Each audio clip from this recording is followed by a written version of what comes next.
안녕하세요. 오늘의 데일리 뉴스레터에 오신 것을 환영합니다. 중국의 한 전문가는 지난 14일 개최된 아산 플래넘 2024에서 양안 관계를 남북 관계에 빗대었습니다. 중국과 대만 간 관계는 단일 국가의 분단인 만큼 한반도 상황과 다르지 않다는 취지였는데요. 하지만 이는 말도 안 되는 소리입니다. 한국은 핵위협을 포함한 북한의 강압에 노출돼 있습니다. 양안 관계의 경우는 핵을 가진 것도 중국이고 강압을 가하는 쪽도 중국입니다. 굳이 비유하자면 대만은 한국에 처지고 중국은 북한에 가깝다고 할 수 있죠. 몇 해 전 또 다른 중국 측 전문가는 대만을 미국 텍사스주에 비유하기도 했습니다.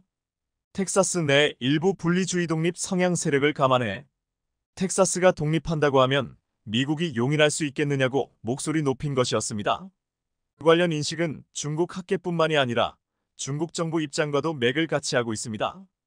싱하이밍 주한 중국 대사는 대만 문제와 관련해 제주도도 한국에서 독립하겠다고 하면 인정해주고 하와이도 미국에서 독립하겠다고 하면 인정해주는 것이냐고 발언했었습니다. 중국은 하나의 중국 원칙을 준수하라며 역지사지를 종용합니다. 대만은 중국의 일부라는 점을 부각하기 위해 제주도, 텍사스, 하와이까지 들먹인 것이죠. 대만을 향한 중국의 야욕은 날이 갈수록 커져가고 있는데요. 국제사회의 만류에도 불구하고 중국은 군사력을 증강시키고 있습니다.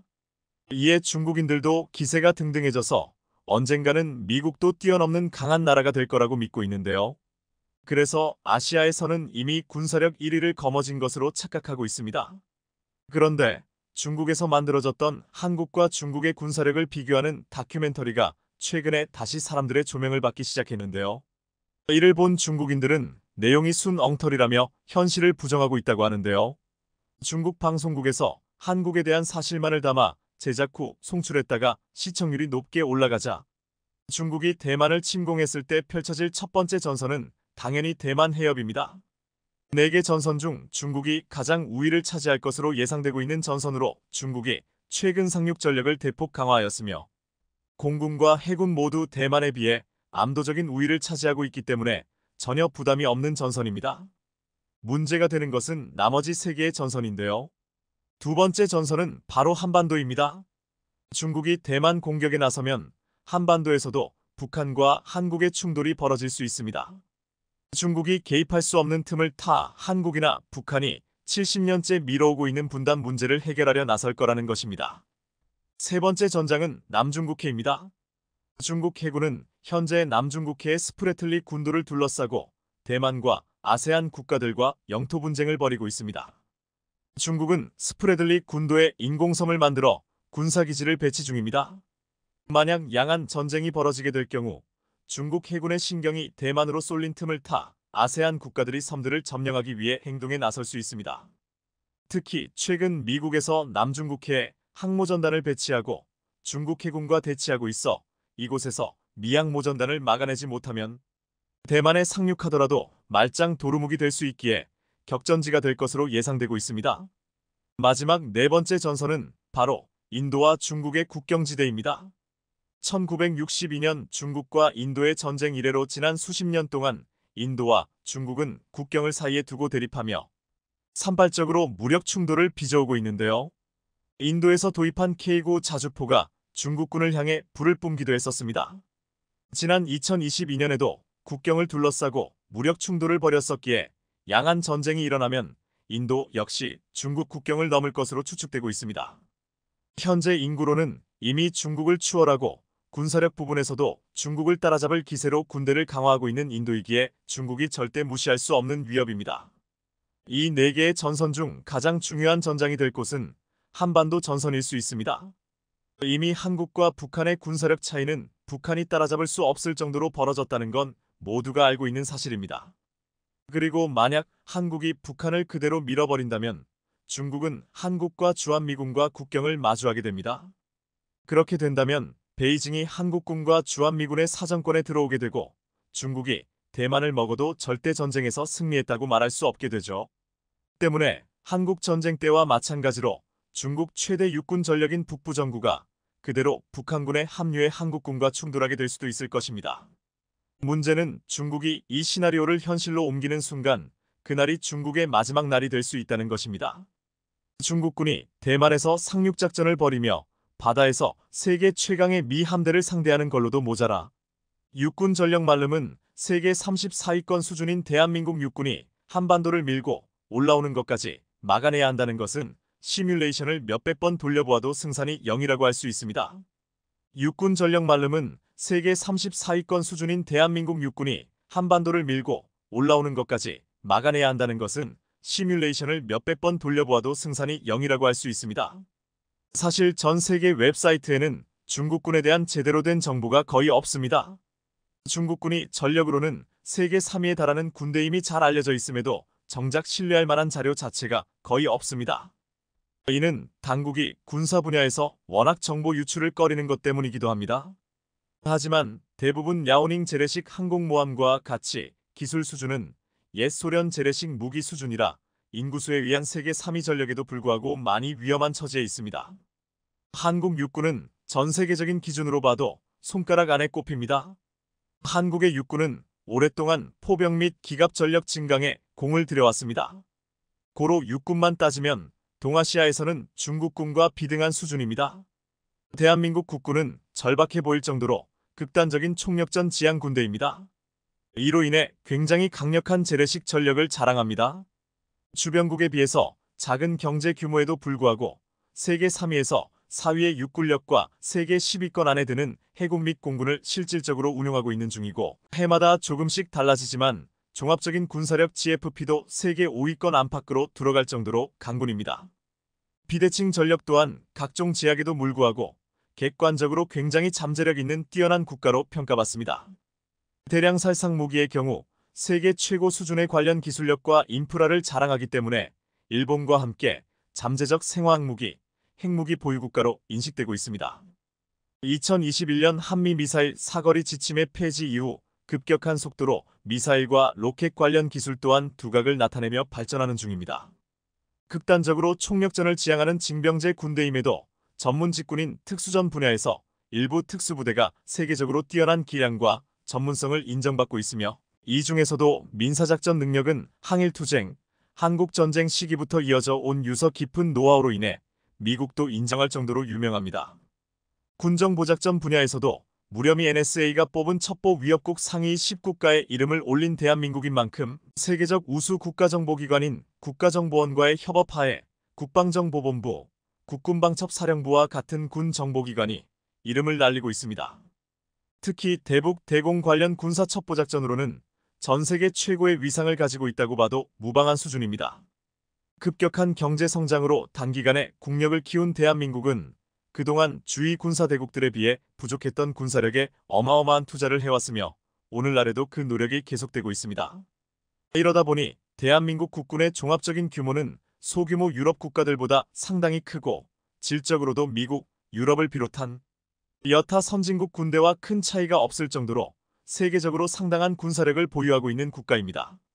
당장 미국이 이라크 전쟁 하나로 얼마나 허덕였는지 보면 이라크와는 비교도 안 될 정도의 군사력을 갖춘 한국을 아무리 군비 증강이 무시무시하다지만 아직 미국보다 한참은 부족한 중국이 상대할 경우 이후 어떤 후폭풍이 올지는 어렵지 않게 상상할 수 있습니다. 미국, 일본 등 동맹국의 참전과 지원이 없다는 가정하에는 중국군의 승리가 가능할 수도 있지만 한미상호방 위조약상 아무도 개입하지 않을 가능성은 매우 희박합니다. 따라서 100% 배제를 염두에 두기란 현실적으로 불가능합니다. 지금 상황에서 한국과 중국이 전쟁을 하는데 미국, 일본 등 동맹국이 개입을 하지 않는 상황은 한국이 아무런 명분도 없이 중국을 침공했을 때 또는 한국이 미국과의 외교관계가 적대관계 수준으로 파탄 났을 때나 가능합니다.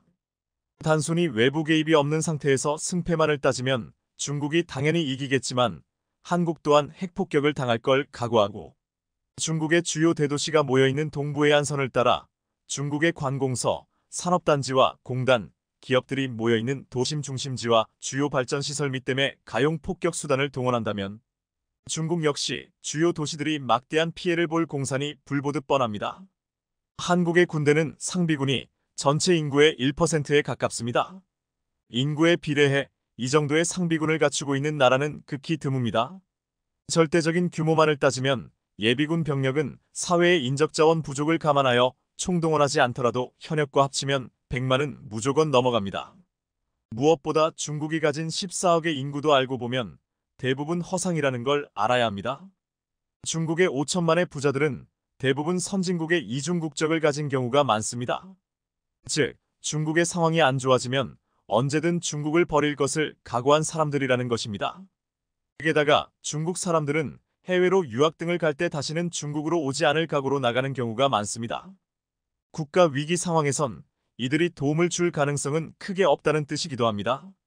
현재 미국의 유력한 대통령 후보인 도널드 트럼프의 입에서 한국이 북한과 중국으로부터 군사적 충돌이 발생하는 경우 미군 자동참전을 목적으로 주한미군 3만 명을 볼모로 데리고 있다며 그에 합당한 대가로 방위비 5배를 더 받아내야 한다는 등 무지성 막무가내 주장이 계속해서 나오고 있는데요.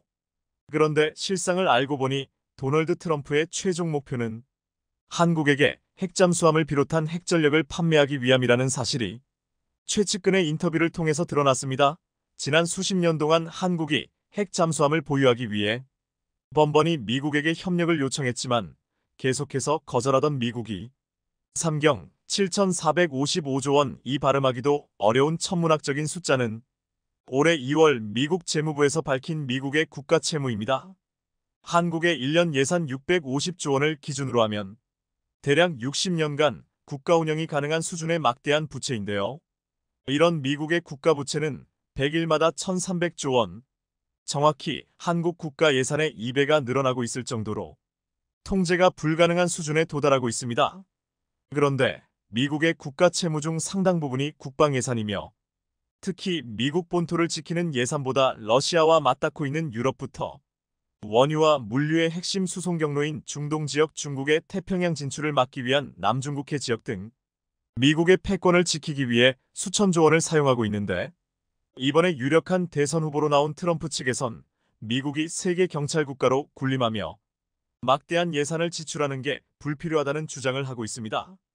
동맹국이 스스로 자국을 지키면서 미국의 국방 예산을 조금이라도 아끼자는 전형적인 사업가 방식으로 동맹국과 미국 사이의 관계를 계산하는 것이 트럼프의 정치적 방향성으로 읽히는데요.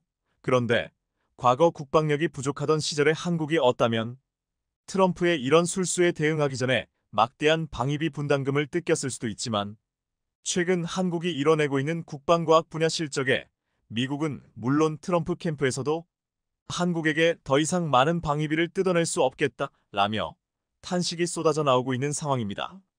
몇 시간 전 우리 군은 한국형 미사일 방어체계이자 한국판 사드로 불리는 L-SAM의 개발을 완료했다며 빠른 시일 내로 양산에 들어간다고 밝혔습니다. 지난해 국군의 날 기념식에서 첫 모습을 드러낸 한국판 사드 L-SAM은 200km 이상의 원거리에서 발사된 표적탄을 정확하게 요격하는 압도적인 성능을 보여줬으며 이 밖에도 수차례 진행된 공개 요격 시험과 비공개 시험에서도 위력을 선보여 우리 군은 10년의 개발 과정을 거친 L-SAM에 전투 적합 판정을 부여했습니다. 앞으로 L-SAM은 미국의 글로벌 베스트셀러, 패트리어트 3화, 사드 등 세계 시장에서 경쟁하게 될 것으로 알려진 가운데 한국의 다층 미사일 방어 체계를 완성하게 되었는데요. 그런데 우리나라가 현재 한미 방위비 협상을 치열하게 진행 중인 가운데 이런 자주 국방력을 강조하는 성과를 발표한 것은 미국에게 던지는 정확한 메시지가 있다는 것입니다. 한국이 자주 국방력을 확보하면서 방산무기 수출을 성공하는 모습이 자주 보이자 미국 내 군 관계자들로부터 굉장한 후회가 쏟아지고 있다는 것입니다. 미국으로부터 기술 지원을 받지 않았음에도 한국은 자체 군함 건조와 잠수함 건조부터 현무 미사일과 같은 탄도 미사일 K 흑표 전차와 K9 자주포 그리고 초음속 스텔스 옵션이 가능한 KF-21까지 육해공 분야에서 자주국방 시스템을 완전히 갖추면서 수출까지 하게 되었다는 것입니다. 이 말은 역설적으로 그동안 한국이 매년 수십조 원 규모의 미국산 무기를 구매하는 데 들이던 돈을 더 이상 들이지 않아도 된다는 것으로 여태 무기 수입국 지위에 있던 한국이 이제부턴 최첨단 방산 수출국으로 변모하게 되었다는 것이죠. 이로 인해 미국에선 비상이 걸린 상황입니다. 한국이 더 이상 미국의 무기를 사지 않는 것은 물론 앞으로 미국산 무기를 구매해야 하는 잠재적인 고객 국가에게까지 한국이 가성비와 성능이 좋은 무기를 판매해버려서 미국의 수출 파이가 줄어든다는 것입니다. 이에 미국에선 처음부터 한국에게 기술 지원을 하여 한국산 무기의 기술 소유권을 쥐고 있었다면 오히려 미국의 방산 수출 시장을 지킬 수 있었을 것이라며 한국에게 기술 지원을 하지 않으면서 무기만 팔아오던 것을 후회하고 있는 상황인데요. 트럼프가 이런 문제를 정확히 인지하기 시작했습니다. 기업가 출신의 트럼프는 이런 면에서 두뇌가 비상한 편인데 트럼프 행정부 시절 국방장관을 지낸 에스퍼 마크는 트럼프가 한국의 기술 국산화와 자주 국방 능력이 더 이상 미국이 막을 수 없는 수준에 도달했다고 판단해 이제 한국에게 단순히 무기를 판매해 돈을 버는 건 한계에 다다랐다고 판단하였고 한국의 미사일 사거리 지침을 해제하였으며 동시에 한국에게 핵잠수함 판매를 제한했다고 밝혔습니다. 트럼프는 진지하게 한국은 충분히 강하며 한국에게 핵잠수함과 핵무기가 있다면 더 이상 천문학적인 국방비를 들여 미군이 주둔할 필요가 없다고 판단한 것입니다. 그리고 핵잠수함도 미국산을 구매하라고 주장한 트럼프의 속내는 한국이 핵잠수함을 자체 건조하는 경우 앞으로 핵잠수함 관련한 돈을 받아낼 수 없기에 한국에게 인심을 쓰는 척하면서 장사를 하고 있다는 것이죠. 그 근거로 미국에 핵잠을 도입한 호주가 있습니다. 호주의 오커스 핵잠 계획은 미국산 핵추진 잠수함 5척을 인도받고 8척의 핵잠을 직접 건조한다고 하는데 호주 정부는 이 13척 핵잠수함 예산을 300조 원으로 추산하고 있습니다. 한국의 1년 국방 예산이 50조 원 규모이고 1년 국가 예산이 650조 원인 걸 감안하면 말도 안 되게 엄청난 금액인데요. KF-21 전투기를 3,000대가량 살 수 있는 가격이기도 합니다. 일각에선 자체 기술 개발 능력이 부족한 호주가 미국으로부터 덤탱이를 썼다고 할 정도이며 호주 내부에서도 아무리 핵잠이 좋은 걸 알지만 300조 원을 들여서까지 핵잠이 필요하냐에 대한 비판이 나오고 있습니다. 트럼프가 집중하는 것은 바로 이 부분입니다. 국방력이 한계치로 올라온 한국이 자체 전투기도 개발하고 군함도 입고 있을 건 다 있어서 더 이상 무기를 못 팔게 되니 주한미군 철수 압박 카드로 핵잠수함을 끼워 팔게 하여 호주처럼 수백조 원의 경제적 이익을 얻겠다는 계획입니다. 하지만 트럼프의 이런 계획이 완전히 물거품이 될 위기에 놓였습니다. 한국이 호주처럼 핵잠수함 관련 기술이 없을 것이라고 너무 낮게 평가해왔던 것인데요. 지난 2003년 참여정부 시절 핵추진 잠수함 건조를 위한 비밀 조직인 362사업단이 설치되었지만 국내외 여건상 1년 만에 해체되었는데 핵잠수함의 본질이자 모든 것인 잠수함용 원자로 연구는 계속 이어졌던 것으로 드러났습니다. 한국국방과학연구소는 잠수함 전용 원자로 개발 사업을 이어받아 지금으로부터 10년 전 이미 핵잠수함 설계를 끝낸 것으로 알려졌습니다. 이제 남은 단계는 원자로 시제품을 직접 제작해 잠수함에 탑재하는 것밖에 남지 않은 상황인데요. 국내 외적으로 조건만 충족되면 일사천리로 핵 잠수함이 뚝딱 만들어지는 단계에 놓인 상황입니다. 이런 한국에게 미국이 핵잠을 판매하겠다는 건 호주처럼 300조 원, 1년 국가 예산의 절반가량을 미국에 달라는 소리나 다름없다는 것이며 한국이 미국의 요구를 들어줄 필요도 없어진 상황입니다. 과거에 한국은 자본과 기술이 부족하여 미국의 기술적 지원이 절실한 상황이었지만 지금 돌이켜 생각해보면 미국의 기술 지원을 받지 않은 것이 천만다행이라는 여론이 대부분인데요. 우리나라가 60년대부터 미국의 원자로 기술을 지원받아 원자력 발전을 하게 되었고 기술을 축적시켜 이제 자체적인 원자력 발전소도 만들고 수출도 하는 단계에 이르렀지만 해당 원자력 기술은 미국의 웨스팅하우스로부터 넘겨받아 60년이 지난 지금도 핵심 기술 수출에 대해서는 미국의 허가가 필요한 상황입니다. 하지만 우리가 자체 개발한 기술로 만들면 누군가에게 허가받아야 하는 상황이 없다는 것이죠. 거기에 한국이 설계한 핵잠수함에 탑재되는 원자로는 지난 1994년 러시아로부터 도입한 핵잠수함 도면을 100만 달러에 구매했고 러시아 핵잠수함에 탑재되는 원자로 기술과 설계도를 넘겨받아 언제든 복사 붙여넣기가 가능한 상태이며 한국이 지난 10년 전 설계 완료한 핵잠수함에 탑재되는 소형 스마트 원자로는 러시아의 핵추진 잠수함 원자로를 베이스로 설계되었습니다. 이후에도 한국은 한국수력원자력의 연구기관으로부터 기술력 1위, 2위로 평가받는 미국과 러시아의 기술을 자세히 분석하고 개량해 현재 한국의 스마트 원자로 연구에 적극적으로 탑재하고 있습니다. 한편 언제든 핵잠을 만들 수는 있지만 그럼에도 아직 건조에 착수하지 못하는 이유는 핵 추진 잠수함을 추진시키기 위한 연료로 농축 핵연료가 필요한데 일반적으로 20% 농축 핵연료를 1회 탑재하면 최소 8년에서 최대 40년까지 연료 교환 없이 잠수함을 움직일 수 있는데요.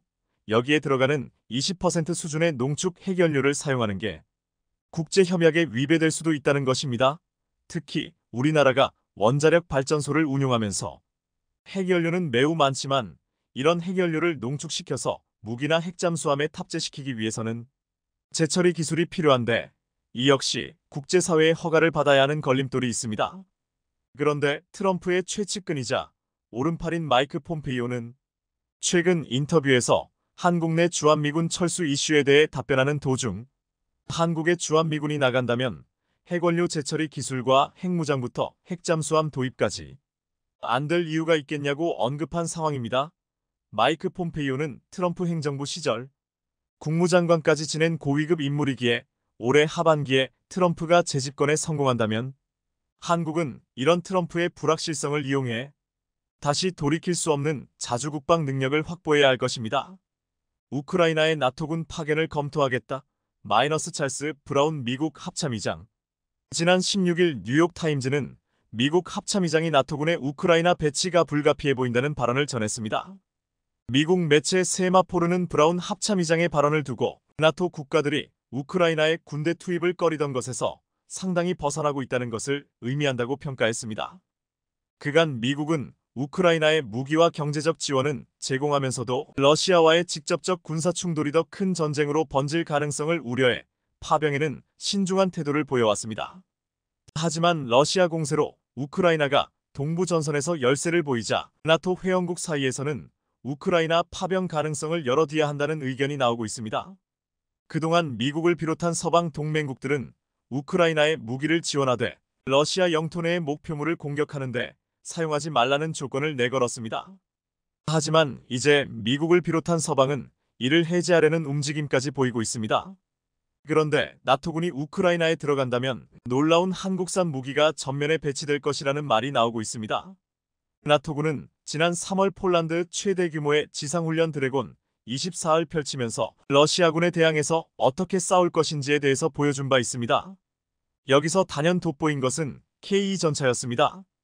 드래곤 24 나토군 훈련에서 폴란드군이 가지고 온 K2 전차는 최고의 기동성과 훈련 성과를 보여주었습니다. 그동안 K2 전차는 독일산 레오파드 전차나 미국 에이브럼스와 대등한 능력을 가졌지만 가성비가 뛰어난 전차라는 말을 들어왔습니다. 그런데 실전 훈련에 투입되고서는 가성비 이상의 놀라운 차이가 드러났습니다. 드래곤 24 훈련에는 독일 레오파드, 미국 에이브럼스, 프랑스 르클레르, 영국 챌린저 전차 등 서방의 대표적인 전차들이 총출동을 했다고 했습니다. 그런데 4KM의 목표물 사격에서 K2 전차가 가장 높은 90%의 명중률을 보이면서 1위를 차지했고 죽음의 고개라고 불리는 엄청난 경사로를 K2 전차는 한 번도 쉬지 않고 직선으로 올라갔습니다. 그 힘이 좋다는 독일 레오파드도 미국 에이브람스도 이 고개를 전혀 올라오지 못했습니다. 이에 폴란드 전차병이 기고만장해서 경사로에서 멈춰섰다가 다시 올라가는 장면까지 연출했다고 했습니다. 올라가는 것도 힘들지만 경사로에서 멈춰섰다가 다시 가는 것은 더 어려운 일이었습니다. 러시아와의 전쟁을 상정한 나토군의 최대 규모의 훈련에서 K2 전차는 다른 국가들의 전차를 압도하는 힘을 보여준 것입니다. 이 장면을 보고 다른 국가들의 전차병들은 물론 군수 내부와 방산 관계자들까지도 술렁였다고 했습니다. 이 훈련에서 폴란드 20기계 화여단 소속의 K2 전차들은 훈련 기간 내내 최대한 기존 도로들로 기동을 피하고 숲길이나 은폐된 기동도로 신속하게 이동하는 능력을 발휘했다고 했습니다. 폴란드 K2 전차에는 폴란드어로 나는 길을 찾거나 길을 만든다라고 새겨져 있습니다. 정말로 이 말처럼 K2 전차는 길이 없는 곳에서 길을 만들 정도의 위력을 보여주며 기존 서방의 명품이라 불리는 전차들 사이에서 그가 불리던 다크호스가 아니라 최강임을 보여주었습니다. 현재 폴란드의 K 전차는 긴급 소요분 180대 중에 총 46대가 인도되어 실전 배치되었습니다. 지난해 12월 이미 초도출 고분의 현지 첫 입하 1주년을 맞이한 바 있는 폴란드 K 전차는 그동안 여러 차례 진행된 현지 사격 훈련에서도 뛰어난 화력과 명중률을 보이며 검증된 실전형 전차라는 점을 입증해왔습니다. K 전차의 우수성은 지난해 불발된 노르웨이 수주전에서도 드러난 바 있습니다. 한국산 K 전차와 독일산 레오파드 전차를 최종 시험 평가한 후 노르웨이군은 이번이나 K 전차를 추천했지만 결국 노르웨이 정부는 독일 레오파드를 선택했습니다. 대당 300억 하는 레오파드에 비해 성능은 비슷하지만 대당 150억 반값에 살 수 있는 K 전차가 가성비가 훨씬 뛰어나다고 했습니다.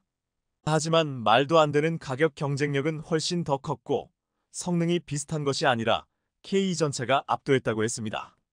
먼저 사격 테스트에서 K 전차는 3발 중 3발을 모두 명중했는데 레오파드 전차는 12발을 놓쳤습니다. 또한 기동력 테스트를 두 전차가 육상 경기처럼 일정 거리를 더 빠르게 가면 승리하는 것으로 정했습니다. 레오파드와 K 전차가 동시에 출발했고 처음에 비슷한 것 같더니 K 전차가 1OM 사인 설원에서 작심하고 달리자 엄청난 속력으로 레오파드를 앞질렀습니다. K 전차가 너무 빨리 달리자 노르웨이 육군에서 차가 뒤집힐까봐 걱정돼서 빠른 거 확인했으니 속도를 줄여달라고 요청할 정도였습니다. 노르웨이군이 왜 그토록 K 전차를 사달라고 했는지를 알 수 있는 대목이었습니다. 노르웨이는 독일산 레오파드 EH7을 선택하고 엄청난 대가를 치르고 있습니다. 레오파드 EH7은 리투아니아가 구매를 하면서 생산 라인의 부족을 이유로 무려 대당 600억으로 폭등했습니다. K 전차가 옵션을 포함해도 대당 180억을 넘지 않기에 3배가 넘는 가격이 된 것입니다. 노르웨이는 먼저 54대를 구입하고 추가로 18대를 구매할 수 있는 옵션이 있었으나 결국 폭등한 전차 가격으로 인해서 18대는 포기해버렸습니다. 노르웨이는 K 전차를 계약했으면 빠르면 올해부터 최소 30대가량의 전차를 순차적으로 받아서 2028년 후반기에는 전차 부대가 완편되었을 것이라고 했습니다. 하지만 이제 첫 번째 레오파드 전차가 2년 후인 2026년에서야 도착할 것이라고 전망하고 있습니다. 러시아와 국경을 마주하고 있는 노르웨이는 당장 국경에 포병 전력을 배치해 저지해야 하지만 전차전에서는 수적 열세와 경험 부족을 보이며 나토에서도 바로 전차들을 파견할 수 있을지 의문이 들고 있습니다. 이에 이미 K 전차를 구입해서 실전 배치한 폴란드를 부러워할 수밖에 없다는 것입니다. 최근 루마니아는 폴란드와 같이 한국산 K 전차를 도입하기 위해 마지막 시험을 거쳐서 계약 사인을 앞두고 있습니다. 시험이 성공적을 끝나고 이제 K 전차 수출 규모와 시점이 구체화될 전망입니다. 루마니아는 총 300대 규모의 전차 도입 계획 중 미국 에이브럼스 54대를 제외한 246대를 도입할 것으로 보이고 있습니다. 우크라이나 군사매체 디펜스 익스프레스는 17일 한국은 루마니아에서 무기 수출을 매우 강력하게 추진하고 있으며 번개 배달을 약속합니다라는 제목을 기사를 올렸습니다. 이 매체는 한국은 경쟁사를 이길 수 있는 방법을 완벽하게 알고 있다며 이것은 배송 시간이라고 했습니다. 한국은 북한의 위협을 배경으로 1991년 이후 안보 동면에 빠지지 않았기 때문에 계속 가동되는 생산시설을 토대로 빠른 생산과 배송이 가능하다고 했습니다. 지금 러시아의 위협이 가중되는 상황에서 무기 도입을 꾀하는 나라들에게 속도는 가장 중요한 요소입니다. 그런데 루마니아가 한국과 사인을 앞두고 있는 가운데 루마니아에서 열리는 방위 전시회에 전 세계 나라들이 몰려들어 러브콜이 이어질 것으로 보고 있습니다. 오는 22일부터 24일까지 루마니아 부쿠레슈티에서 열리는 흑해 방위 및 항공우주 BSDA 전시회 2024가 열립니다. 여기에 글로벌 방산업체들이 몰릴 예정인데 루마니아의 K9 자주포, 레드백 장갑차 등을 수출할 계획인 한화에어로스페이스와 K 전차 입찰을 기다리고 있는 현대로템도 이 전시회에 참여해 현지 마케팅을 강화할 것으로 알려졌습니다. 방산 관계자들은 이미 노르웨이에서 성능이 입증된 K 전차가 또다시 루마니아 테스트에서도 놀라운 성능을 확인했기에 K 전차 홍보장이 될 것이라고 보고 있습니다. 이제 나토군이 우크라이나에 배치된다면 폴란드군이 이끄는 K 전차가 실전에 투입되는 것도 볼 수 있을 것이라고 했습니다. 그런데 일각에서는 러시아에게는 K 전차가 따라잡을 수 없는 무려 시속 91km를 자랑하는 세계에서 가장 빠르고 최첨단 기술의 집약체 T-14가 있다고 했습니다. T-14 전차는 스펙으로만 보면 5세대 전차로 서방의 전차는 물론 K 전차를 압도하지만 우크라이나 전장에서는 보이지 않는다고 했습니다. 러시아는 당초 2020년까지 T-14 전차 2,300대를 양산하겠다고 말했지만 현재 20여 대밖에 생산되지 않았고 지난해에는 한 대의 전차도 만들지 못했습니다.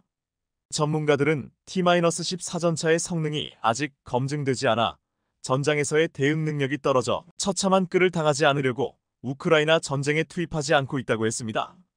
또한 중요한 것은 그렇게 자랑하는 최첨단 전투체계도 아직 완성되지 않았을 것이라고 보고 있습니다. 일각에서는 우크라이나 전쟁에서 러시아가 자랑한 T-14 전차가 투입된다면 전장을 누비는 괴물 같은 존재가 될 것이라고 했습니다. 하지만 이제 이 괴물이란 칭호는 모든 전차를 압도하며 굉장한 기동력을 보여주는 K 전차가 받을 수 있다고 했습니다. 지난해 중국에서도 폴란드가 K 전차를 대거 도입하자 긴급 보도하며 K 전차가 얼마나 대단한지를 리뷰하는 영상들이 많이 올라왔습니다.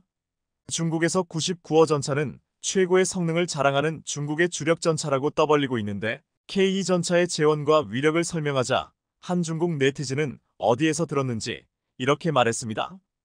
K 전차가 나란히 놓인 99의 포탑 5개를 관통할 수 있다는 말이 있다. 최근 충격적인 뉴스가 보도됐습니다. 폴란드와 함께 KF-21 보라매의 새로운 공동개발국으로 부상하고 있던 UAE가 미국의 반대로 F-35 도입이 사실상 무산되자 갑자기 중국의 제-20 전투기를 도입하려는 움직임을 UAE는 이스라엘 하마스 전쟁으로 인해 중동 정세가 더욱 불안해지자 첨단 전투기 도입을 적극 추진해왔습니다. 그런데 지난 4월 말 UAE가 미국의 F-35의 대안으로 중국의 제-20 도입을 본격적으로 제안했다는 보도가 나온 것입니다. UAE가 갑자기 중국과 밀착하면서 군사협력까지 가는 것이 아닌가. 세계의 이목이 집중된 가운데 이때 한편에서는 UAE를 우려하는 목소리도 외국의 유력 매체들까지 나서 중국이 자랑하는 제-20 즉 자칭 스텔스 전투기가 한국 KF-21 보라매와 비교할 때 많은 부분에서 단점이 있다고 보도한 것입니다. 그러자 최근 중국 매체들은 KF-21과 비교당하는 게 불쾌하다며 해외 전문가들은 어떤 점에서 KF-21이 제-20보다 우수하다고 보는 것인지 중국이 불쾌하다는데 근거는 있는 것인지 오늘은 이 소식 자세히 전해드립니다. 중국이 처음 제-20을 만들었을 때의 목표는 제공장악을 통해 공중 우세를 장악하고 유지하는 것이었습니다. 따라서 높은 수준의 기동성과 높은 공격 각도를 갖고 있어야 합니다. 우수한 추적 능력을 활용해서 가속과 상승 능력을 활용하려는 목적으로 개발된 전투기입니다. 특히 빠른 가속과 상승 능력은 중국 공군이 전통적으로 중요시해온 요격에 필요한 기본 필수템이었습니다. 미국의 전자정보 정찰기는 중국 해안선 110km까지 접근합니다. 따라서 중국은 전투기를 투입해서 미국의 정찰기를 해안선 밖으로 몰아내야 합니다. 그래서 빠른 가속과 상승 능력을 바탕으로 하는 요격 능력이야말로 중국이 가장 중요시하는 성능입니다. 하지만 이런 능력을 갖추려면 가장 중요한 건 좋은 엔진을 탑재하는 것인데요. 제-20 개발 초기에는 WS-10 엔진이 있었습니다. 하지만 이 엔진은 고성능 전투기를 끌어올리기에는 역부족이었습니다.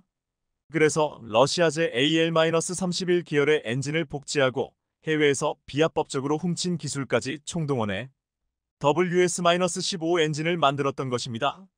하지만 중국의 계획대로라면 벌써 상당량을 양산했어야 하지만 개발 과정에서 스텔스 기능 등 더 나은 기술이 추가되자 개발 속도는 더디기만 했습니다. 프로토타입 엔진 한 개를 잘 뽑아내는 건 할 수 있어도 균일한 품질의 엔진을 1년에 수백 개씩 만들어내는 역량은 쉽게 획득할 수 있는 게 아니기 때문입니다. 실제로 중국은 러시아제 엔진을 복제하는 과정에서 터빈 디스크가 파괴되는 등 심각한 어려움을 겪었습니다.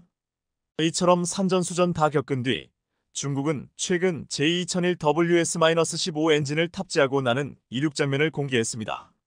공개한 영상에서 J20은 11초 만에 이륙하는 모습을 보여주었지만 전문가들은 여전히 이렇게 의문을 표시합니다.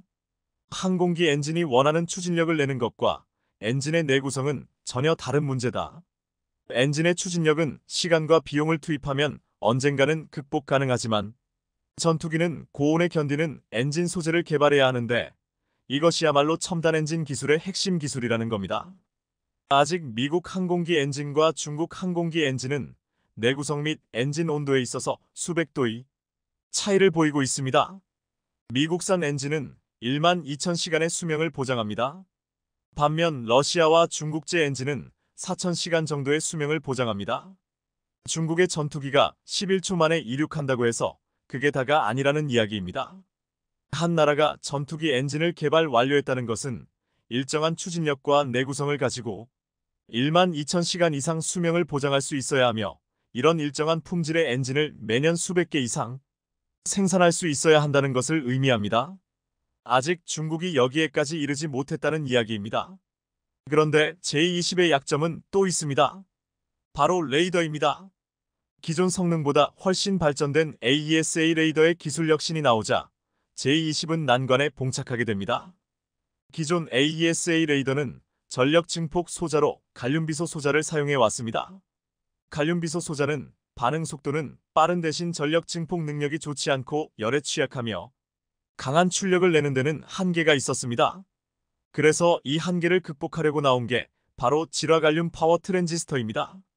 질화갈륨 소자는 동일 공간에서 8배나 많은 전기 에너지를 감당할 수 있고 훨씬 강력한 레이더 빔을 처리할 수 있으며 400도나 높은 열 처리가 가능합니다. 그런데 이 질화갈륨 소자를 레이더에 활용할 수 있는 나라는 현재 미국, 유럽, 한국, 일본뿐입니다. 현재 이 질화갈륨 소자는 빠른 속도로 레이더에 적용되고 있는 중입니다. 그럼 이 레이더에 있어 질화갈륨 소자의 급부상이 왜 J20의 난관이냐? 중국이 이 질화갈륨 소자를 확보하는데 어려움을 겪고 있기 때문입니다. 트럼프 행정부 시절 미국이 화웨이에 대한 반도체 핵심 소재 수출 규제가 있었는데 이 과정에서 질화갈륨 소자에 대한 수출도 막혀버립니다. 또한 고성능 CPU도 J20에 필수적으로 필요하지만 2015년부터 미 상무부는 고성능 CPU에 중국 판매를 제한했기 때문입니다. 그런데 AESA 레이더의 복잡한 신호 처리에 있어 이 고성능 CPU는 매우 필수적인 문제입니다. 질화갈륨 소자 확보에도 어려움을 겪고 있지 여기에 고성능 CPU도 구하기 어렵지 이래서 중국의 J20의 업그레이드가 어려운 겁니다.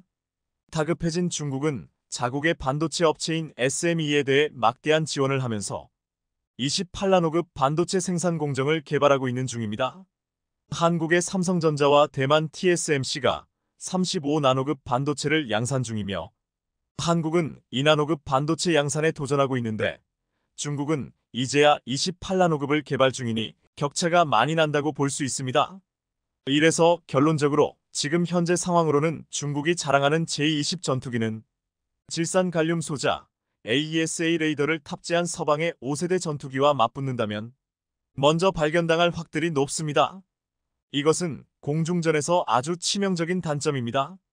그러니까 중국의 J20은 같은 5세대 전투기라고는 하지만 서방의 첨단 5세대 전투기와는 수준 차이가 분명히 있습니다. 그런데 최근 중국의 전투기들이 잊을만하면 카디즈를 넘어오고 있습니다.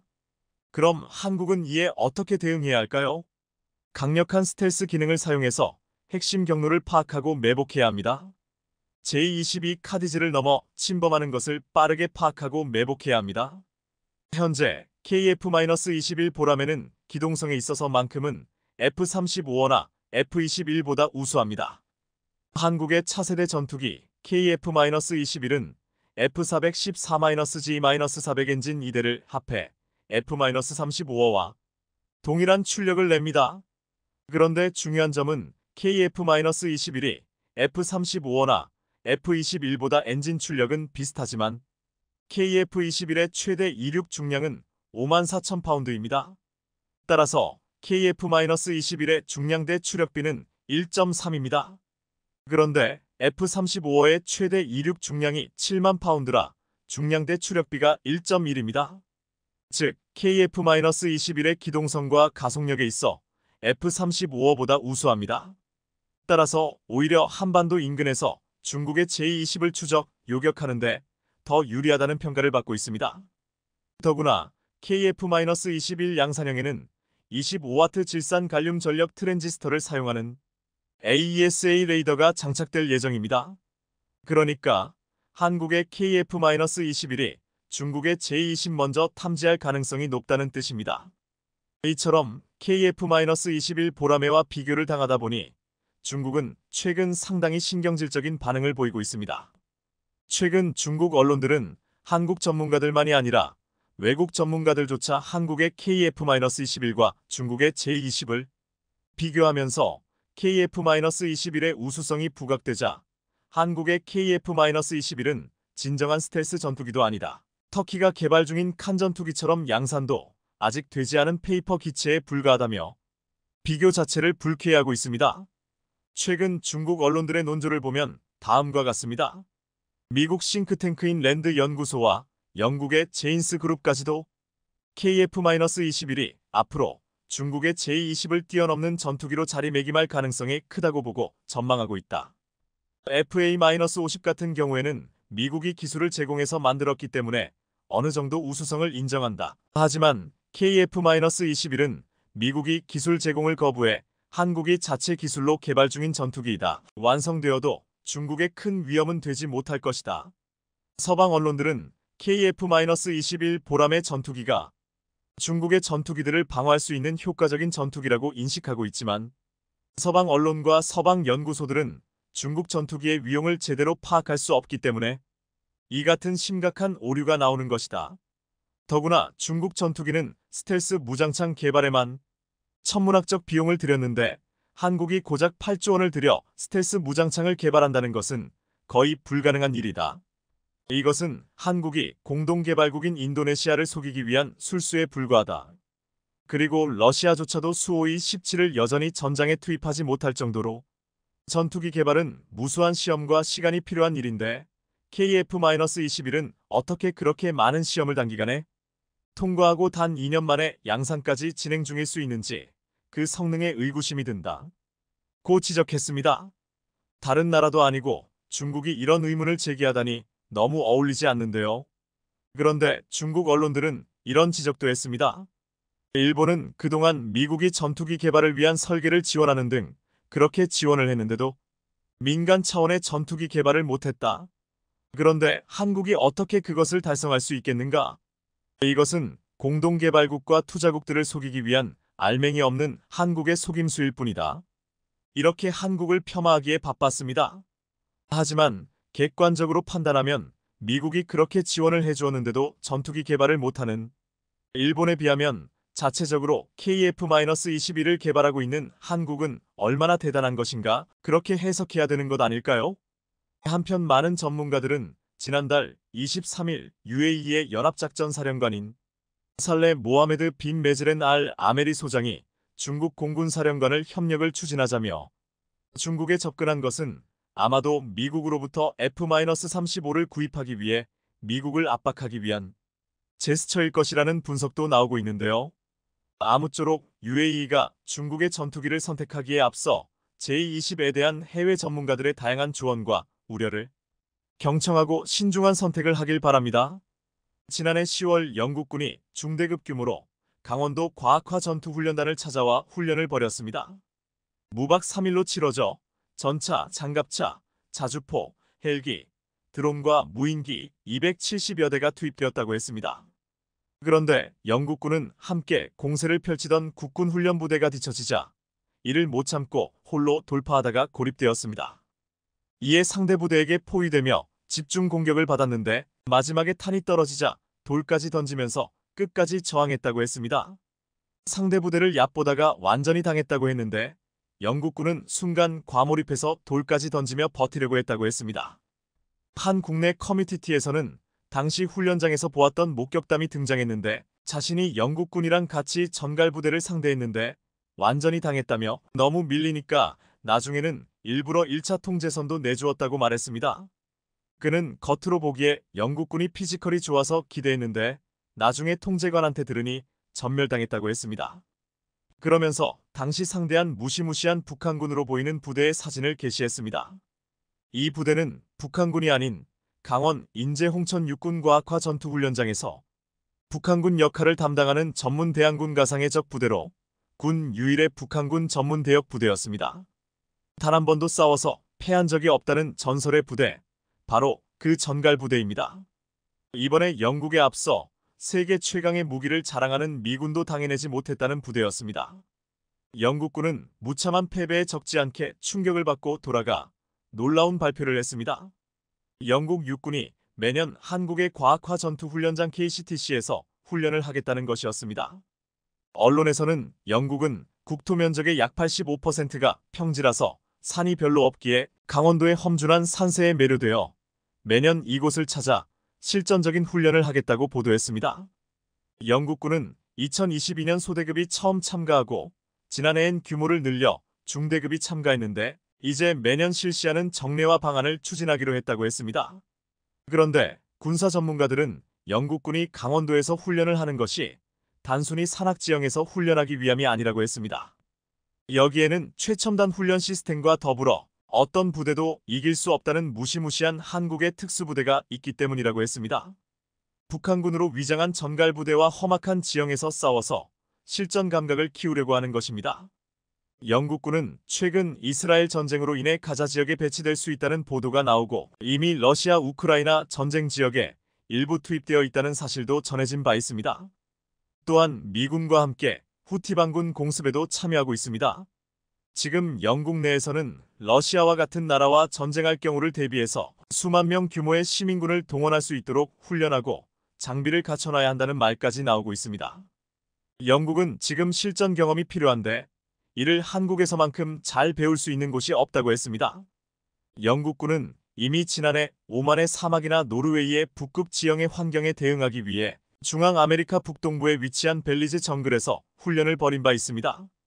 그들은 생애 처음으로 정글을 보았습니다. 도착하자마자 더위 속에서 높은 습도 때문에 충격을 받았습니다. 우리가 510m 내에 있을 때 탐색하고 적의 위치를 감시하는 것은 정말 어려운 일이었습니다.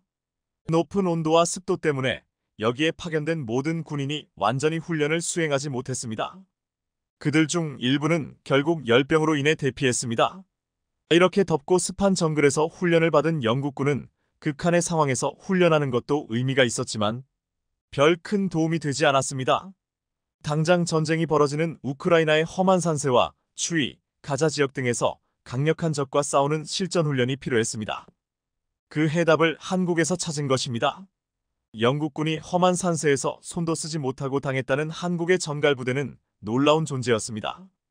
전갈부대는 부대원 모두가 최고의 능력을 가진 특급 전사로 이뤄져 실전과 다를 바 없는 전투훈련에서 패배를 용납하지 않는 무적의 부대로 평가받고 있습니다. 이 부대는 대한민국 육군이지만 복무 기간의 절반가량을 북한군 군복을 입는데 별칭이 전갈부대인데 산악전갈처럼 신속하고 은밀하며 치명적인 공격으로 유명합니다. 전갈부대는 혹독한 훈련 과정을 통과해야 자격이 부여되고 20발 사격 훈련에서 대부분 20발을 명중시키고 800M 고지를 한 차례도 쉬지 않고 뛰어오를 정도의 놀라운 전투력을 갖추고 있습니다. 400km 행군도 너끈히 해내야 합니다. 또한 전갈부대원이 되기 위해서는 간부도 병사도 모두 전갈교육대에서 6일간의 교육을 받으며 교전기술, 전투대형, 독도법, 통신장비 사용법, 전투부상자처치 등을 의혀야 합니다. 이 기간 교육생들은 무박 3일간 공격방어 훈련을 실시하며 실전과 똑같은 상황을 경험하게 됩니다. 전갈부대는 적보다 강한 적보다 지독한 적을 구호로 가지고 있으면서 북한군 대신 스파링 파트너 역할을 하지만 사실상 북한군보다 훨씬 더 강력한 훈련부대로 평가받고 있습니다. 이 부대는 한국군의 실전 전투력을 강화시키기 위해 북한군의 특성을 그대로 모방해 적용합니다. 산악지형에 특화된 북한군이 총을 한 손으로 잡고 내달리는 방식인 한손 파지법을 사용하기도 하고 통신장비가 열악한 적군처럼 전장 상황을 육성 릴레이로 전파해 적의 위치와 소대장의 지시사항을 모든 소대원에게 정확히 전달하는 모습을 보여주기도 합니다. 놀랍게도 이 부대는 한 번도 패배한 적이 없고 상대 훈련 부대가 2배나 많은 병력을 투입해도 사망자를 4배 가까이 기록한 사례도 있습니다. 강원도 인제에 있는 과학화 전투훈련단에 가면 험준한 산세에 도사리고 있는 전갈부대를 만날 수 있습니다. 이들은 뛰어난 전투력과 변화무쌍한 전술로 훈련부대를 압도하는 모습을 보여줬는데 육군 야전부대와 연십회 이상 훈련을 하고 주한미군도 1년에 3차례씩 맞붙고 있습니다. 지난해 10월에는 5개국 8팀이 참가한 국제과학화 전투훈련 경연에 참가해 한미연합군의 카운터 파트너로 맞붙기도 했습니다. 전갈부대는 최신 장비로 무장한 미군을 상대로도 밀리지 않은 모습을 보여주었는데 미군은 스트라이커 장갑차, 휴대용 드론 등 최신 장비를 동원해 전갈부대는 장비나 무기에서는 열세가 있었지만 지형과 기상을 이용한 기만작전을 펼쳐서 미군 대대를 완벽하게 섬멸했다고 했습니다. 지형을 속속 파악해 아군이 유리한 곳으로 상대를 유인했고 상대가 의숙하지 않은 기상 조건에도 충분히 대비돼 있었다는 것입니다. 이후 미군 측은 전갈부대와 훈련하는 횟수를 늘리길 원했다고 했습니다. 세계 유일의 분단국가이자 휴전국인 한국은 북한군보다 더 강력한 전갈부대를 만들어 훈련하고 있는데 이를 세계적인 IT 강국답게 세계 최고의 과학화 전투훈련단 KCTC를 만들었습니다. KCTC는 초기에는 미국을 모방해 만들었지만 이제는 세계 최고로 불리고 있습니다. 육군은 여단급 이상의 부대가 동시에 기동훈련을 할 수 있도록 강원도 인제 및 홍천에서 수천만 평에 이르는 땅을 단계적으로 사들였습니다. 현재 KCTC를 위해 확보된 면적은 여의도 면적의 약 41배에 달해 세계 최대 규모입니다. 이곳에서 미군처럼 첨단 과학기술을 활용해 실전과 같은 모의전투 훈련을 실시하겠다고 했습니다. 이를 통해 2002년 강원도 인제에 마침내 육군과학화 전투훈련단이 설립됐는데 전투단은 이듬해부터 기동훈련을 개시했습니다. 시행 첫 해엔 중대급 기동훈련만 가능했으나 2년 뒤 대대급으로 규모가 커지더니 마침내 2018년에는 여단급 규모의 전투훈련을 시행할 수 있게 됐습니다. 우리 KCTC는 규모 면에서 세계 톱티어 P3, 질적인 면에선 세계 최고 수준이라고 했습니다. 세계에서 과학화 전투훈련장을 갖고 있는 나라는 13개국인데 이 중 여단급 과학화 훈련장을 보유한 나라는 미국, 이스라엘, 그리고 한국입니다. 독일, 영국, 스웨덴 등 6개국은 대대급 훈련장을, 일본, 호주, 프랑스 등 4개국은 중대급 훈련장을 각각 운영하고 있습니다. KCTC는 모의 사격을 통해 실전 같은 교전을 가능케 하는 첨단 훈련 장비 및 인프라 통신 수준이 최고여서 미군을 비롯한 주요국들의 군 당국자들이 시험 및 체험을 요청해 직접 KCTC를 경험하고 가고 있습니다. 사업 초기 미군을 벤치마킹하던 우리 군이 이젠 미군 등의 벤치마킹 대상이 된 것입니다. 우리나라는 여단급 세계국 내에서 미국, 이스라엘도 갖지 못한 첨단 시스템을 구축하고 있는데 KCTC 관계자는 우리 KCTC는 세계에서 처음으로 곡사화기 자동 모의와 수류탄 모의가 가능하다며 공군 ACMI 공중기동훈련 체계와 연동해 통합화력도 운용할 수 있고 육군 항공 및 방공무기 교전도 구현할 수 있다고 했습니다. 미군의 경우 곡사화기는 수동 모의만 가능하다고 했습니다.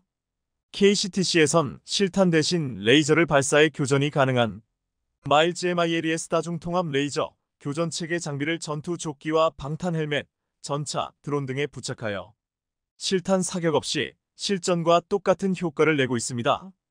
또한 마일즈 장비를 착용하게 되면 소총뿐만 아니라 자주포, 전차 사격으로 인한 피해도 측정할 수 있고 서 있는 위치나 자세에 따라 치명률도 자동으로 측정돼 실제 전투 상황과 유사하게 훈련할 수 있다고 했습니다.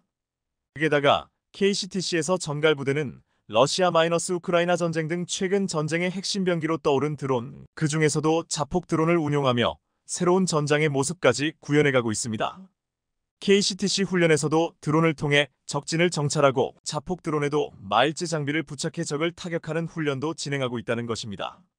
이렇게 KCTC는 우리와 대치 중인 북한군의 전술과 교리를 주기적으로 교육할 뿐만 아니라 최근 러시아-우크라이나 전쟁에서 나타나는 드론 운용이나 이스라엘-하마스 전쟁에서 나타난 시가지 전투 및 갱도, 진지 전투 양상을 대항군의 전투훈련에 반영하고 있습니다. 최근에는 게임 기반 온라인 플랫폼을 개발해 전투병과별로 개인별 전투력 지수 등이 표기된 아바타를 구현하기도 하고 해당 게임 장병 훈련 플랫폼을 위게임 형태의 대대급 이상 지휘관 참모들의 전투지휘 훈련 BCTP과도 연계하겠다고 했습니다. 게다가 VR을 이용해 진짜 전쟁처럼 전쟁을 보고 느끼는 기술까지 개발해 한층 몰입도 높은 전투 훈련을 하게 업그레이드도 준비 중에 있습니다. 이제 주한미군, 영국군을 비롯해 외국군도 세계 최고의 첨단 시설에 세계 최고의 대항군을 보유한 KCTC에 와서 한번 훈련받아보는 것을 꿈꿀 정도라고 했습니다. 자, 그런데 더 충격적인 것은 바로 지금부터입니다. 이스라엘을 공격한 테러 무장단체 하마스의 배후로 지목된 이란이 한국에도 무자비한 외교 공격을 가하기 시작했다는 것입니다. 원래 사우디는 한국으로부터 한국형 패트리엇 천궁이를 13조 원어치 사기로 했습니다. 그런데 이란이 사우디를 설득하며 이를 사실상 무산시킨 것으로 전해지고 있습니다. 사우디뿐만 아니라 K방산 큰손으로 불리는 UAE마저 방안을 취소했는데 이 배후에도 역시 이란이 있었던 것으로 전해졌습니다. 한 전문가에 따르면 이란은 한국이 이스라엘 그리고 미국과 같은 편에 있기 때문에 한국으로부터 무기를 사지 말고 자신들과 힘을 합쳐 미국에 대항하자고 설득한 것으로 전해졌습니다. 실제로 이란의 간곡한 요청으로 사우디 정상과 45분간 통화를 한 것으로 알려졌는데 이 통화 중 한국산 무기를 더 이상 사지 않는 내용도 포함된 것 같다고 전문가들은 말하고 있습니다. 이란이 이렇게 한국에 충격적인 만행을 저지르고 있는 이유 중 하나로는 최근 한국에서 어렵게 풀린 이란 자금 8조 원이 미국에 의해 다시 재동결된 가운데 이란은 한국에서 동결된 기간 동안 이자를 더해서 이란에 보내라는 황당한 요구를 하고 있습니다. 실제로 복수의 이란 외교 소식통에 따르면 이란 정부는 미국의 대이란 경제금융 제재로 지난 4년여간 한국은행, IBK 기업은행, 우리은행 등 국내 은행 3곳에 예치됐던 약 60억 달러 약 8조 원에 대한 이자를 받기 위해 법적 검토에 착수했습니다. 어이가 없죠? 그런데 한국이 이를 거절하면서 이란이 한국에 너무나도 충격적인 방법을 동원해 한국산 무기 수출을 막는 황당한 보복을 하고 있는 것으로 알려졌습니다. 하마스와 이란을 적극 지지하고 있는 러시아의 푸틴도 황당한 발표를 내놓았습니다. 푸틴 러시아 대통령은 이스라엘의 팔레스타인 가자지구 봉쇄를 과거 나치 독일의 레닌그라드 봉쇄에 비유하며 용납할 수 없다고 13일현지 시간 비판했는데요. 여기에 대해 네티즌들은 네가 할 말은 아닌 듯하다. 이 이간이 드디어 치매가 왔군. 지가 한 일은 까맣게 잊은 게야. 푸틴이 할 소리냐? 등의 반응을 보였습니다. 자, 그런데 현재 이스라엘과 하마스의 전쟁이 확전될까 매우 우려스러운 상황입니다. 이스라엘은 하마스를 지구상에서 없애겠다라는 파격적인 발표를 했습니다. 요아브 갈란트 이스라엘 국방부 장관은 하마스라고 불리는 가자 이슬람 국가 ISIS를 지구상에서 쓸어버리겠다고 말했습니다. 이에 우려했던 상황이 일어났습니다. 이란의 지원을 받은 레바논 무장정파 헤즈몰라가 이스라엘군 진지 5곳에 정밀 유도탄과 박격포탄을 발사한 것으로 밝혀져 너무나 큰 충격을 주었습니다. 가장 우려했던 확전이 일어난 것인데요. CNN 방송에 따르면 헤즈볼라는 이날 성명을 내고 오늘 오후 3시 15분 이슬람 저항군 헤즈몰라 단체들은 이스라엘에 의해 점령된 시에바 농장의 시온주의자 이스라엘 진지를 공격했다고 발표했습니다. 이에 미국은 이스라엘에 적극적으로 무기를 제공하는 한편 확전을 막기 위해 안간힘을 쓰고 있지만 아무런 성과도 내지 못하며 답답하게 아등바등하고 있습니다. 자, 그런데 대반전이 일어났습니다. 세계 주요 외신들은 미국 대통령도 못한 것을 한국의 삼성이 해낼 것 같다는 파격적인 보도를 쏟아내기 시작했는데요. 그 이유는 너무도 놀라웠습니다. 이란이 무장테러단체 하마스를 지원하고도 이처럼 뻔뻔한 태도를 보이는 것은 중동 최강국인 사우디를 완전히 자신의 편으로 만들었다고 생각하고 있기 때문인데요. 실제로 최근 빈살만 사우디 왕세자는 팔레스타인을 지지한다라는 충격적인 발표를 했습니다. 자, 그런데 놀랍게도 삼성이 이란과 하마스의 충격적인 계획을 한방에 초토화시켜버린 것으로 전해지면서 전 세계가 열광하고 있습니다. 최근 삼성 경영진은 압둘라 알스와하 사우디 장관 그리고 일행들과 극비회담을 한 것으로 알려졌는데요. 이 자리에서 삼성은 이란과 손을 잡고 미국 그리고 이스라엘에 맞서려는 사우디의 생각을 완전히 바꿔놓은 것으로 전해졌습니다. 사우디도 처음에는 핵제조 기술을 전수해줄 수 있다는 이란의 제안이 솔깃했지만 이란과 손잡고 미국, 이스라엘, 한국 특히 삼성의 등을 돌리게 되면 사우디의 가장 중요한 프로젝트인 비전 2032 수포로 돌아갈 수 있다고 판단, 삼성을 선택한 것으로 전해졌습니다. 이란은 중국의 건설사들이 한국을 대신할 수 있다며 미국의 최우방 동맹국인 한국은 필요 없다는 식으로 사우디를 설득한 것으로 알려졌는데 대반전이 일어났습니다. 사우디가 랜드마크로 가장 공을 많이 들이고 있는 세계 최초 1km 초고층 빌딩은 한국의 삼성물산 그리고 현대건설 이외에는 전 세계 어느 건설사도 지을 수 없는 데다가 최근 이재용 삼성 회장이 사우디, 이스라엘, 이집트 3국에 직접 방문하며 영향력을 확대한 것도 큰 영향을 미친 것으로 알려졌습니다. 특히 이 회장은 빈살만 왕세자와 아주 절친한 친구 사이인 것으로 유명한데요. 이 회장의 입김이 이란으로 기울 뻔했던 빈살만의 마음을 돌려놓는데 큰 영향력을 미친 것으로 알려지면서 다수의 외신들은 바이든 미국 대통령도 못한 일을 한국의 삼성이 해냈다며 열광하고 있습니다. 일본에서도 한국 때문에 난리가 났는데요. 팔레스타인 무장단체 하마스의 기습 공격을 받은 뒤 전쟁 중인 이스라엘의 교민들을 태우기 위해 군수송기를 보낸 한국 측에 대응해 일본인들이 박수를 보내고 있습니다. 일본 정부의 늦은 대응에 매순간 생사의 기로에 놓였던 이스라엘 거주 일본인들이 한국의 군수송기에 의해 빠르게 구조되자 일본 네티즌들은 솔직히 한국의 경의를 표하고 싶다. 이스라엘 교민 대피는 인명과 직결된 일이며 인도적 지원의 관점에서도 이번 한국의 대응은 훌륭하다고 생각한다. 신세를 졌다. 일본인 51명의 목숨을 구한 것이나 마찬가지. 조금이라도 빨리 돌아가고 싶은 일본인들이 있었을 텐데 배려해줘서 감사하다. 한국의 발빠른 대응은 일본 정부의 대응 지연을 드러내는 모습이 됐다. 한국과 정치적 문제가 있지만 긴급 상황에서 한국이 솔선수범 대응하는 이미지가 강함으로 배워야 한다고 생각한다. 일본 정부의 늦은 의사결정에는 진절머리가 난다. 일본의 정치적 결정은 완고하고 융통성이 없고 시간이 오래 걸린다고 생각한다라며 한국에 감사의 인사를 전했습니다. 시청해주셔서 감사합니다.